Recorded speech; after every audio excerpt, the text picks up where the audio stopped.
Hello everyone, welcome back to my channel. It's time, once again, to talk about X-Wing miniatures by Fantasy Flight Games. In a shocking twist, they have released another news article already. This one about the Sheathipede shuttle, aka the Phantom 2. So that's already out. That's pretty cool. It's pretty neat. Also, apologies in advance. I'm going to try some audio tricks on this one, like truncated silence to maybe cut out some more pauses and stuff. So let me know if that comes across as sounding weird. But anyway, let's talk about the Sheathipede. Alright? Okay, so by default, you've got 2 attack with a rear auxiliary arc, 2 defense, 4 hull, 1 shields. Not a lot there, just fairly average. Nice, well-rounded. Action bar is the focus, target lock, and coordinate action. Bringing coordinate to the rebels outside of Epic for the first time. And on a much more cost-effective package than the Upsilon shuttle. And the upgrade bar by default is crew and astromech, and there are EPTs. So, that's pretty alright. This will be the second ship that can combo crew and astromech, since it doesn't have torpedoes, and since it only has the 2 attack die without any special whoosits, but it does still have rear arc, so there's that. This thing isn't as ideal, I think, as the ARC 170. You can, for cheap, probably build yourself what people are calling a stress bug, a low-cost, tactician stress bot build. And some other things. This is very much a supportive ship, though, as you can see, because let's talk about the lowest level pilot. And yes, this ship is like the Rebel TIE and the attack shuttle, the previous Phantom, in that all its pilots are unique. So at PS1, you have AP5 for 15 points. AP5 is that little, well, not really little, but that, Alan Rickman sounding, may he rest in peace, droid. Oh, how terrible. I'm kind of like Marvin, the paranoid android. Anyway, he's 15 points, like I said. His ability reads, when you perform the coordinate action, after you choose a friendly ship, and before it performs a free action, in case you forgot what coordinate did, you may receive 2 stress token, remove 1 stress token from it. So, basically, AP5 can double stress himself to unstress a ship before you give it a free action coordinate. That's handy, that's okay. I will pre-warn, there's no dial reveal on this, so we don't know what its dial is like, but given that it's a cheap ship and it's a flying bug, it's probably not great. I'm expecting it's going to be akin to the attack shuttle, but with less green. So, like the attack shuttle, God help you. I mean, it's got the astromech slot, so theoretically you can give it, like, R2 astromech, which will allow it to clear stress better if it has 3 moves of any variety which are not already green. That only takes this up to 16 points, so a 16-point coordinate, or at least a 15-point plus some extras. It's alright, it's not going to break your bank. It's a PS1 though, so you get to... See, here's the beauty of this. You get to coordinate as you need. So this guy can coordinate first thing.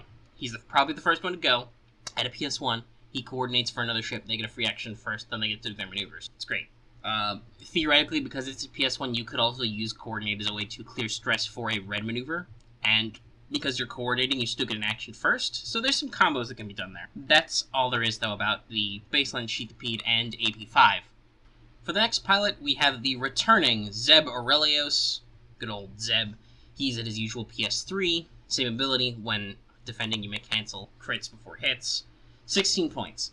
So basically, since there's no EPT added, the only reason why you want to pick up Zeb is if you want to coordinate at PS3, as opposed to PS1. Not sure why you'd want to do that, but it's there. And I think it makes sense. It's only 1 point, so if AP5 could take VI, it's basically the same effect. So it's very cost effective. If you need that extra P, maybe you just, have those extra couple of points lying around. You've got 1 point in your list, and AP5's ability is not necessary. You could use that, take advantage of it.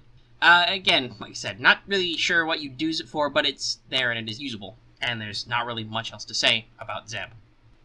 Also debuting a returning pilot, our next one is Ezra Bridger, PS5. Same ability as the attack shuttle. When defending, if you are stressed, you may change up to 2 of your eyeball results to evade results. So it's kind of like Luke Skywalker, but better, but only when you're stressed. And he has an EPT also. So that means he's a maximum possible of PS7. Not that I think you want to VI him, but you need high PS. There's a guy for that. So he's costs 1 point more than Zeb. You get 2 points of PS again, and an EPT. Very cost effective. In this case, I think the only reason why you take Ezra, though, is maybe if you use ability for some reason. For instance, Crew Card, which plays with stress, and may or may not involve Ezra Bridger later in this pack, which could be very useful if you're into that sort of thing. But there's still the humble fact that it is a PS5 middle. What you're want to do with this is if you get something out of an EPT somehow. I'm not sure about obvious EPT connections, but Ezra is your cheapest option for using an EPT with the Sheathipede shuttle. And obviously the fact that you stress yourself with, like, R3A2 means that he can be a big part of that stress bug build. But probably what you're going to see most out of this pack is another returning pilot, but not one for Rebels. Indeed, this is Fennrau for Rebels. Still PS9, costing a whopping 20 points, with an EPT. Fennrau's ability reads, when an enemy ship inside your firing arc at range 1 to 3 becomes the active ship during the combat phase, if you are not stressed, you may receive 1 stress token. If you do, that ship cannot spend tokens to modify its dice when attacking this round. So, let's unpack that a little. It's very long, and in fact they had to extend the card art which holds the rules text to cover all that. But basically, Fennrau gives you a defensive shutdown. If somebody's in your arc, which it's entirely possible to be because he's at PS9, so he gets to go last. No native repositioning, but you could, like, stick vector thrusters or engine upgrade, or the new astromech. Maybe not that one because there's some restrictions to that, but we'll come to that. But you could do that to give him a little bit of repositioning. You know, you could give him BB-8. He's got an astromech slot. And then once they're in your arc, and this is any arc, so this can be rear too. Once then, if he's in there, you take a stress token. They can't modify when attacking. Now, I've heard some people complain. They're like, oh my god, this is a rebel ship. It can regen.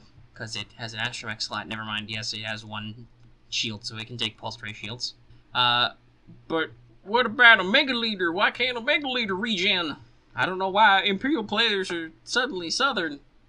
They should be whiny and British, if anything, but I don't feel like doing that voice. Fennrau is not as good as Omega Leader. Omega Leader is the ultimate, 1v1 me ship. You get a guy target locked, you can set him up on the long term with juke and comm relay, so you still get pseudo mods, and, theoretically you can still be focusing, and so on, and it's both attack and defense. Fennrau is not that, okay?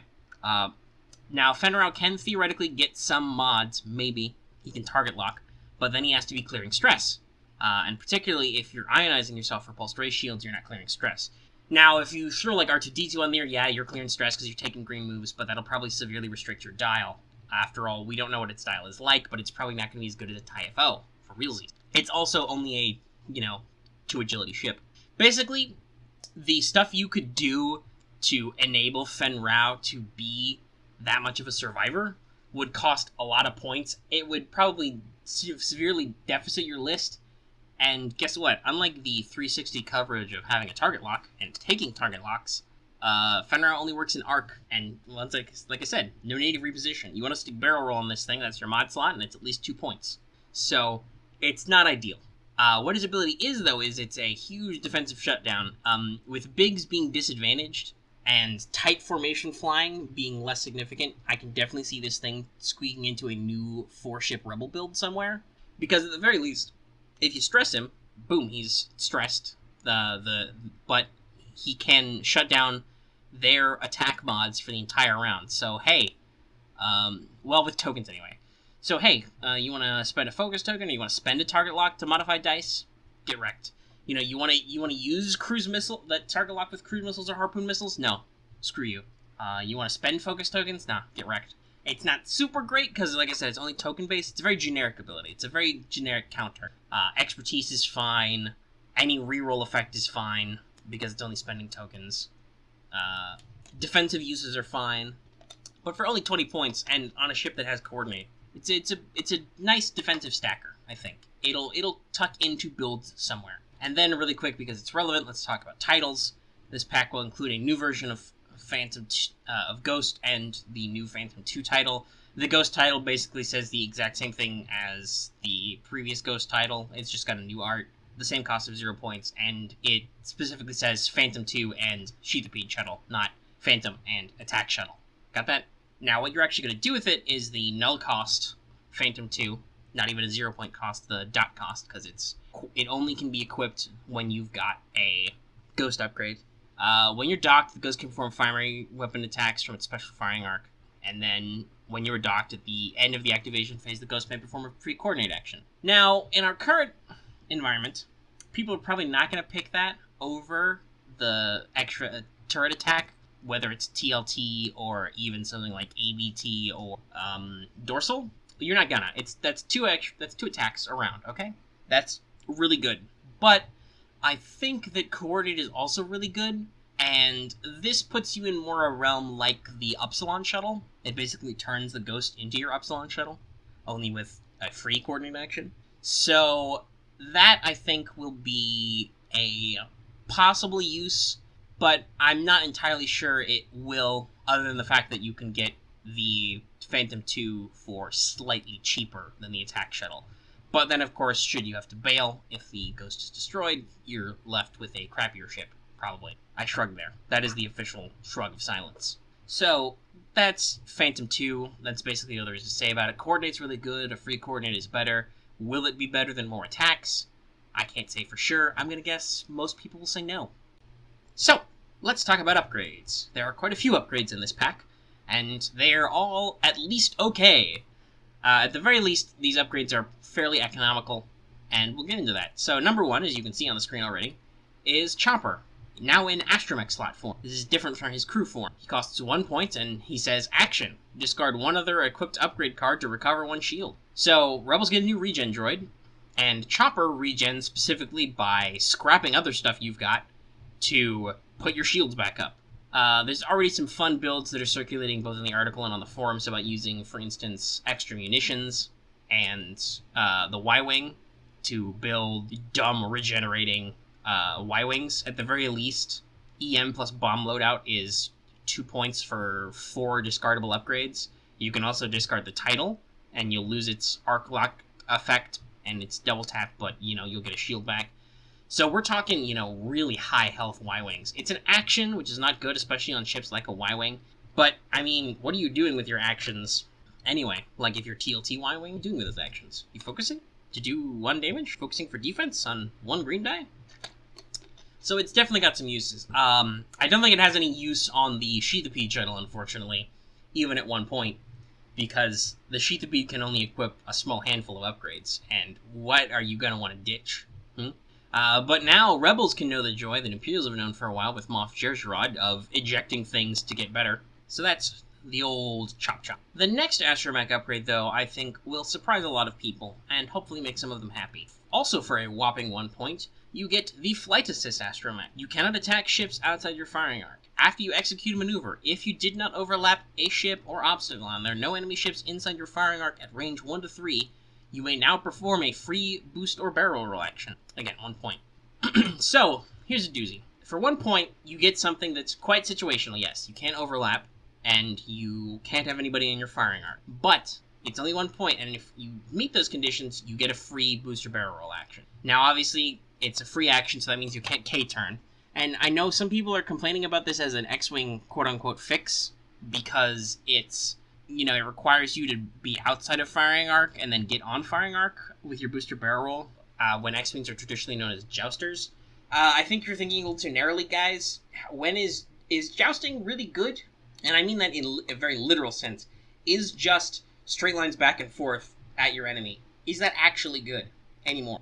Probably not. Some ships can still do it okay. Defenders are still pretty good, but that's because specifically they can white K-turn and they get action economy as well. They can K-turn and get an evade if they're X7 defense, or they can double tap ramifications. So I think just tilting at windmills is not necessarily an effective strategy, nor should it be. Instead, the Flight Assist Astromech lets you pseudo-joust. You can kind of massage your way around the enemy and then, boost in to tuck inside out of their firing arc, or barrel roll. It gives you a kind of an arc dodgy effect, but you got to make sure you're not on target. And keep in mind, it's still only 1 point. It enables an integrated astromech for X-Wings. It's definitely got some uses. I don't think it's going to be the killer app that brings X-Wings and Y-Wings back into the... But it definitely helps Rebel X's and Y's for low cost. And it's another tool in your toolbox, It's a thing you can try and do that I think people are going to want to try and do because they want to fly those ships. This gives you another thing you can... once again, I mentioned this earlier, I don't think this is going to be much good on the Sheathipede, because the Sheathipede has 2 arcs. It doesn't say primary, it says firing arc. I think it's designed to kind of prevent shenanigans with the Sheathipede in Arc 170. It is almost assuredly mostly X's and Y's. I'm not even sure that might be No, E-Wings could, but they can already boost. Oh, wait, or can they barrel roll? No, they can barrel roll, and then you typically take E, I think. I don't know, sorry, I don't fly E-Wings. I don't like them. Anyway, let's fly to this Astromech. A great card, way better than our 3 Astromech. For one, once again, you gotta consider for yourself. It's 1 point. What are you getting for 1 point? What you get is pretty good. So let's move on to the other type of upgrade we have in this pack, crew upgrades. First up is the Courier Droid. Limited, at the start of the Place Forces step, you may treat your pilot skill value as 0 or 8 until the end of that step. 0 points, crew slot. I'm gonna be honest, I don't really know what you do with Courier Droid, but I think it's neat. It's only a 0-point crew. It literally only has opportunity cost. It just costs the fact that it's going to take up a crew slot to do something that only works in your Place Forces step. There are probably some shenanigans you can do with this that I'm not seeing because I don't really play around with that whole kind of... Like, my headspace is not in that part of the game, but I know that the FFG designers' heads are in that part of the game, and certainly they have released upgrades that have made that more interesting, so Courier Droid lets you play around with that a little. You can definitely work it to your advantage to do some placements and stuff. Where exactly, like I said, where exactly, when exactly, what exactly you do with it, I'm not sure yet. But it's a 0-point upgrade. That means, hey, at the very least, it's something you can stick on a Sheathipede, with, what's-his-face Chopper and get a regen out of it. Hey, could be worse. Worse, guys. But yeah, there's not a whole lot else to say about Courier Droid. But the other crew card, there are things to say about. Maul. Maul is unique in a lot of ways. First of all, let's talk about his restrictions. Scum only. Ignore this restriction if your squad contains Ezra Bridger. So, first off, that's a entirely new type of effect here. Similar to something people have been stressing before about the idea of, like, sub-faction restrictions, like something being First Order only, or Rebel Alliance only, or Galactic Empire only, however you want to do that. Maul only works on Scum unless you've got Ezra Bridger somewhere in your squad. So that could be either the pilot Ezras, who exist on the attack shuttle and obviously the Sheathipede, or the crew Ezra Bridger, who could actually work, I think, a little with Maul's ability, and is clearly what they're intending to do it with. So what does Maul actually do? When attacking, if you are not stressed, you may receive any number of stress tokens to re-roll that many attack dice. After performing an attack that hits, you remove one of your stress tokens. So Maul is like Zuckuss for red dice, or alternatively, he's, if you're also a Scum player, he's Dengar if Dengar fusion danced with Zuckuss and did terribly. Dengar's already a free reroll. He's basically the crew version of Predator, but he targets unique pilots or high PS. I think it's unique pilots. Better, so that could be a thing. Maul doesn't do that, but Maul's extra effect is that when you perform an attack that hits, regardless of damage or anything, like if you actually do decent stuff, you remove one of your stress tokens. So that's pretty interesting. By the way, Ezra's crew ability, you've already heard his pilot ability. You can see maybe why that would help. But Ezra's crew ability is that if you're stressed, you can reroll or swap. Let me check. Yeah, okay. When you're stressed, you may change one of your focus results to a curry. So, Maul plus Ezra is 6 points, but it's fairly reliable crit gen. You stress yourself to reroll dice, maybe aiming for a focus. You trigger Ezra. If your attack hits, you clear a stress. Depending on what you're doing, it could or could not be useful. On Scum, really, it's not going to replace Dengar, I don't think, unless there's some more shenanigans on the level of, like, Dengaru level stress ignoring. Like, you just don't give a flip about stress. Obviously, it's yet another epic available ship, because much like Zuckuss, epic ships don't take stress tokens. So, hey, build a CR-90, put Ezra and Maul on it. 6 points is a drop in the bucket to epic. You get unlimited rerolls. Actually, you probably wouldn't want to put Ezra crew on it. It's boring. Stick an Ezra stress bug in the where as a coordinate. I'm pretty sure you can coordinate huge ships, small ship. So yeah, Maul's fun. You can do dumb stuff with him. He's not going to be a game breaker. He's not a new killer app. I know once again, Imperial players are incredibly disappointed that a unique character is able to be Scum and also Rebel some of the time, and not Imperial, but hey, I mean, it's a Rebel experience pack. Basically, it's tradesies. Rebels had to buy the Scum H6 pack to get one Captain Nim pilot. Now, Scum have to buy the Sheathipede to get one Maul upgrade. Seems like a fair trade. Imperials, stay mad, I guess, guys. Let's just see if the silencer lets you guys be less mad next. So that, in a nutshell, is the Sheathipede shuttle. Hopefully I haven't wax too long about it. In general, I think the pack is a good utility pack. The ship's a very good utility platform with cheap coordinate, some helpful pilot abilities, kind of. Ezra and Zeb, I think, are boned by the fact that they've got preset abilities, which don't do a whole lot on the Sheathipede, but hey, it's a thing. Rebels get yet another ship with 2 arcs to do dumb stuff with Tactician and R3A2 and all that other stuff. What else does it give? It gives you some interesting crew upgrades that might be useful. It gives you some astromech upgrades that will definitely be useful, but not killer. I think it's another well-reasoned, well-balanced pack. It's a lot like some of the upgrades we saw in the Kimagilla, and even in the the Star Wing. I just have a reflex. I make sure I say Star Wing, so I remember to type Star Wing, because I'm pretty sure typing Assault Gunboat makes YouTube mad. But anyway, so that's those 3 ships. I think this is Wave 12 is looking to be a very well-balanced wave. I know that's disappointing some people, but I think that's good. After the big nerfs, it'll be a bit of a return to normalcy, and we'll see what happens with the BSF-17 and the TIE Silencer, hopefully next week, because they're speeding along. Maybe it's because they've only got a few weeks left before the movie comes out, and they need to have the previews done well in advance, because supposedly these ships are going to be here when it is. Who knows? Anyway, if you like this video, please give it a like. If you have any comments about any of this, you have your own thoughts on the Sheathipede or any of the other bonuses, maybe how you feel about some of these upgrade cards, go ahead and drop those in the comments down below. And as always, if you're new here and you haven't already, please subscribe for more. I will release these as regularly as FFG releases them.